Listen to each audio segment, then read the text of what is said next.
Bonjour, bonjour et bienvenue sur le plateau de Batijournal de TV. Nous sommes à Lyon, salon Eurobois 2024 et cet après-midi, en ce début d'après-midi, nous allons parler avec mon invité de bardage bois et de l'intérêt d'utiliser des bardages bois. Jean-Marc Pauget, bonjour.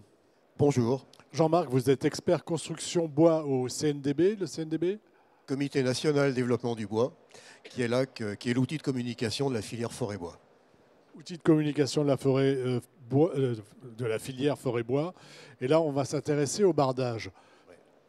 Bardage bois, bien sûr. Les bardages bois, bien sûr. On va commencer par des généralités. Rappelez-nous l'intérêt d'utiliser et de recourir au bardage bois. Alors le bardage bois a un intérêt déjà esthétique. On peut arriver à faire des choses extrêmement intéressantes en jouant sur la couleur naturelle du bois, ou alors plutôt en jouant sur un aspect patiné avec des bois qui vont se griser dans le temps. On peut jouer sur des bois colorés, puisque maintenant on a énormément d'offres de bois avec de la couleur. On peut jouer également sur la texture, puisqu'on peut avoir des bois qui peuvent être rabotés, qui vont donner l'illusion d'un bois qui est vieilli. On peut lui donner une couleur plus chaleureuse en le chauffant. Donc on a un panel vraiment de représentation important. Et on peut même jouer également sur la pose qui est en verticale ou en longueur, ce qui va permettre de donner une impression d'allongement du bâtiment ou inversement. On a beaucoup de possibilités esthétiques avec le bardage. Beaucoup d'intérêt et beaucoup d'options aussi dans les essences, hein, mais ça on y reviendra tout à l'heure. Il y a une campagne au CNDB qui s'appelle « Mon bardage bois et moi ». Non, Mon bardage bois tout court. De quoi s'agit-il ? Alors Mon bardage bois, c'est une campagne qui est destinée aux professionnels pour les accompagner dans la prescription et dans la pose de ces bardages. Alors pour cela, on a toute une série d'outils qui ont été réalisés par le CNDB. Alors je rappelle que c'est une campagne qui a été faite à l'initiative de la FNB et de la LCB, le commerce du bois, FNB Fédération nationale du bois, et qui est financée par France Bois Forêt. Alors il y a toute une série d'outils, il y aura des outils argumentaires, il y aura des outils sur l'impact carbone que peut avoir un bardage, l'esthétique, la personnalisation, sur sa tenue au feu, enfin voilà, toute une série de réponses de questions que peuvent avoir les clients de ces professionnels. Voilà, parce qu'on se pose beaucoup de questions par rapport au bardage bois. Il y a parfois une image un peu négative sur l'entretien, alors que finalement ça vieillit plutôt bien et s'il est préparé, tout se passe bien normalement. Oui, absolument. En fait, il faut bien savoir ce que l'on veut au départ. Est-ce que je veux un bardage qui va rester couleur dorée ou est-ce que je veux un bardage qui va se patiner? En fonction de ça, on va choisir d'une part l'architecture qui est adaptée, plutôt avec des protections si on veut qu'il garde sa couleur, et la finition qui va permettre de garder la couleur. Ou inversement, si on veut quelque chose qui va griser. On va parler d'un aspect important. Il y a une réglementation environnementale pour la construction neuve, mais il y a aussi beaucoup de rénovation. Et l'idée, c'est de se dire, est-ce que mon bardage bois est bon en carbone et est bon pour mon bilan carbone ? Alors, question, est-ce qu'il est bon pour mon bilan carbone ? Alors oui, la réponse est oui. Alors on a fait un travail là-dessus. Alors je vais peut-être rappeler 2-3 petites choses, que c'est un petit peu compliqué quand même dans la réglementation. Vous savez que désormais on prend en compte l'impact carbone au niveau de la construction en plus de la consommation. Dans la construction, on a ce qu'on appelle le IC composant qui va caractériser le bâtiment et qui donc va, en additionnant les composants du bâtiment, va nous donner une valeur carbone. On va donc choisir les composants qui ont une valeur carbone la plus faible évidemment pour diminuer l'impact. Quand on a donc regardé, non, la diapo qui est avant s'il vous plaît. On a fait une comparaison de toute une série de bardages ventilés que l'on a choisis, vous voyez la liste qui est sur la gauche, qui sont assez représentatifs de ce que l'on peut faire comme bardage. Bardage bois, bien sûr, bardage contreplaqué, du bardage en zinc, métal, composite, en stratifié, bardage enduit ou même un bardage brique. On fait des bardages briques qui marchent très bien.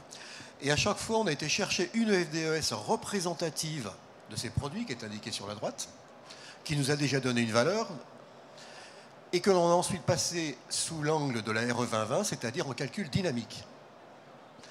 À partir de là, ça nous donne les résultats suivants. Si vous voulez, sur un bardage bois, vous avez une valeur négative, donc qui a tendance à diminuer la... Non, s'il vous plaît. On va regarder l'image qu'on avait au début. Merci. Une valeur négative, donc qui diminue mon bilan carbone, ce qui est extrêmement intéressant. Contreplaqué, on est presque à valeur nulle. Et puis, on les a classés de manière croissante. Et là, on arrive au bardage brique, on a une valeur de 37. Donc, l'important, c'est de voir l'écart. On est sur des valeurs un peu négatives et on aboutit à 37. Donc, l'écart est très important. Voilà, et donc, de ce point de vue-là, le bardage bois, c'est très positif. Hein. Extrêmement. Alors, c'est pas toujours... c'est difficile de comprendre l'impact de ces valeurs. Alors on s'est dit on va les ramener sur l'ensemble d'un bâtiment pour comprendre quel impact cela a. Alors ça c'est la diapo qui est suivante, qui est après. On s'est dit on va imaginer un petit bâtiment de logement, 3 niveaux comme ceci, sur lequel on va mettre ces différentes typologies de bardage. On a imaginé que ce bâtiment respectait la réglementation, c'est-à-dire avec un IC, c'est 740 je crois pour les valeurs logement collectifs. Et on s'est dit, quel impact a de mettre tel ou tel type de bardage? Quel impact ça a sur le calcul carbone, du poids carbone du bâtiment? Hein. Du bâtiment, ouais. Absolument. Donc si je mets un bardage bois, je vais tendre à diminuer de l'ordre de 1%. Et puis on voit que sur tous les autres, ça aura tendance plutôt à augmenter. Et si je vais à l'extrémité, je vais augmenter de 3, voire un petit peu plus. Donc on peut retenir qu'on a un delta entre les deux qui est de l'ordre de 4%, suivant le type de bardage que l'on va mettre en œuvre sur le bilan global. Et on voit que d'une manière générale, ce n'est pas le bardage qui a le plus gros impact carbone sur le bâtiment. Non, mais quand même, on est à 740 aujourd'hui. L'étape suivante, ça va être une étape qui nous fait progresser de 12%.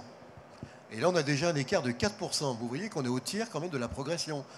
Ça compte, c'est pas rien. Ça compte, c'est pas rien. Donc le bardage bois, très bon, puisqu'il est négatif, donc on stocke, c'est ça?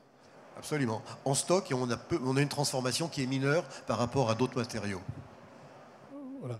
Et ça fait, on le rappelle, à partir de FDES existantes qu'on peut trouver sur la base Ines. Il n'y a pas du tout de... Elles sont rappelées. Alors volontairement, on a été très très factuel dans le petit document que vous trouverez sur le site, où on a bien dit, on a pris tel FDES avec toutes les références.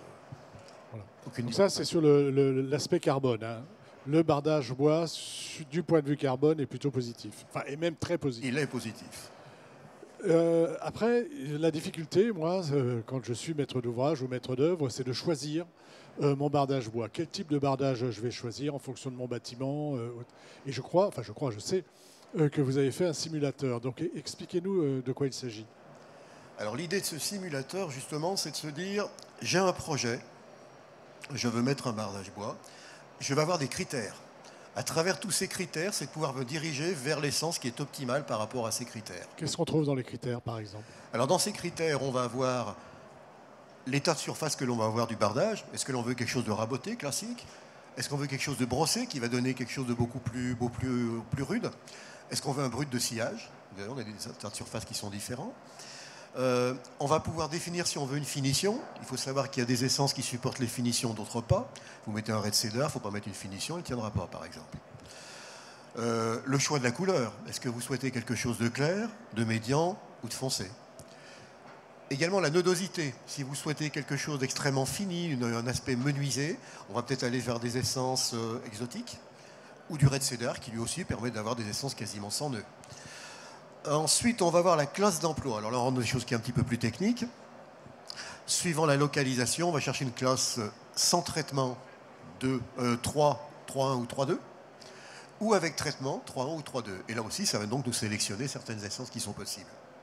Et puis enfin, on a mis un petit critère, alors bon, qui est très approximatif sur le prix, qui est simplement un petit sigle 1 euro, 2 euros ou 3 euros, qui permet de donner une fourchette. C'est un critère fourni-posé ou c'est un critère achat juste du... C'est achat. C'est achat. Parce que les poses peuvent être extrêmement différentes, donc là on s'est basé sur l'essence. Vous avez classé, mais sans donner de fourchette de prix. Hein. C'est juste une petite étoile comme on le fait dans un restaurant. C'est ça. Où est-ce que je trouve ces informations? Alors, à la fois sur l'aspect carbone et sur le simulateur. Alors vous allez les trouver sur le site Mon Bardage Bois. Le simulateur n'est pas encore en ligne puisqu'il reste encore quelques réglages à faire, mais il le sera très prochainement. En revanche, les éléments carbone que je vous ai montrés sont dès aujourd'hui disponibles. Disponibles et fiables. C'est ça qui est important, hein, parce que souvent on a des comparaisons dans les carbones et on n'y comprend pas grand-chose et on noie un petit peu le poisson, alors que là c'est très clair. C'est factuel. On a tout dit sur le bardage, enfin en tout cas sur les dernières innovations, enfin les innovations, pas les innovations, mais sur les derniers travaux que vous avez réalisés au CNDB. Oui, alors après on a des travaux qui ressortent, qui sont plus vraiment directement liés au bardage. On est en train de produire un document sur la réhabilitation et tout ce que l'on peut faire en réhabilitation avec le bois. Ça devrait être disponible d'ici une quinzaine de jours. Écoutez, merci. Voilà. Merci d'être venu sur le plateau de Bâti Journal TV nous parler de bardage, de nous parler de vos travaux, de l'intérêt du bardage lorsque l'on parle poids carbone. Une émission à retrouver sur notre site internet Batijournal TV et sur les sites de nos partenaires que sont évidemment le Salon Eurobois, France Bois Forêt et puis les magazines Woodsurfer et l'Atelier Bois. Merci à vous. Merci.